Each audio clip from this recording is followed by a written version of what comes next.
क्या मुसलमान वाकई किसी खतरे में आपको लगता है मोदी राज में? आसान होता है लोगों को खतरा दिखाकर डरा कर अपने साथ लेना। लोगों को ऐसा लगने लगा है कि भाई मुसलमान तो सबसे बड़ा नासूर है, अब उस नासूर को कैसे निकालोगे। नरेंद्र मोदी के शासन में अगर आप देखेंगे तो जितनी शांति है उतनी कांग्रेस कभी नहीं दे पाई, लेकिन फिर भी मुसलमान कांग्रेस के लिए तो अच्छा सोचता है। मुझे नहीं लगता नरेंद्र मोदी के लिए ज्यादा अच्छा सोचता है। दंगे होना न होना डिपेंड करता है स्टेट गवर्नमेंट्स के ऊपर, इसमें सेंटर का एक हद तक बस दखल होता है। लोग पूछेंगे कि मॉब लिंचिंग के लिए मोदी जिम्मेदार? नहीं, हम तो मोदी को तो कहीं नहीं रहे। नहीं, लेकिन मैंने जब शुरू में पूछा कि मोदी राज में क्या मुसलमान खतरे में, आपने कहा कि लगता है क्योंकि मॉब लिंचिंग की घटनाएं बढ़ी हैं। तो मॉब लिंचिंग के लिए भी राज्य सरकारों को फिर जिम्मेदार रहना हो। बीजेपी शासित राज्य बढ़े हैं और देश भर में दंगों की घटनाएं कम हुई हैं, जो कि आंकड़े कह रहे हैं। तो इसका मतलब नरेंद्र मोदी जो एक तरीके से बीजेपी का नेतृत्व कर रहा है, वो मुसलमानों को साथ लेके चल रहे हैं, हिंदुओं को साथ लेके चल रहे हैं और दंगे कम होने दे रहे हैं। इसका मतलब मुसलमान मोदी राज में ज्यादा सेफ है।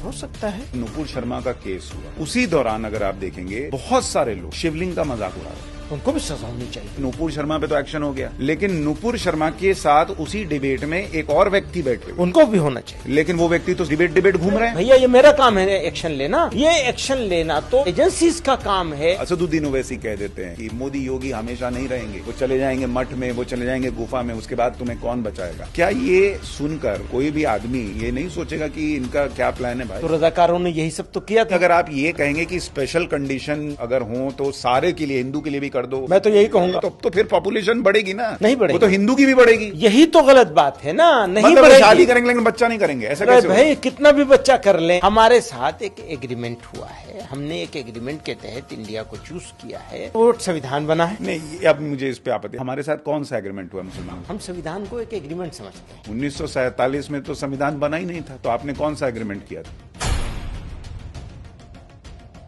एक जो डिस्ट्रिक्ट जज है वो होता है, दो और लोग जोड़े जाते हैं उसके साथ, उससे वक्फ ट्रिब्यूनल बन जाता है। अब डिस्ट्रिक्ट जज के ऊपर भरोसा नहीं करेगा इंडिया, तो किसके ऊपर भरोसा करेगा? जब डिस्ट्रिक्ट जज पे इतना ही भरोसा है तो वो दो मुसलमान क्यों जोड़ते हैं?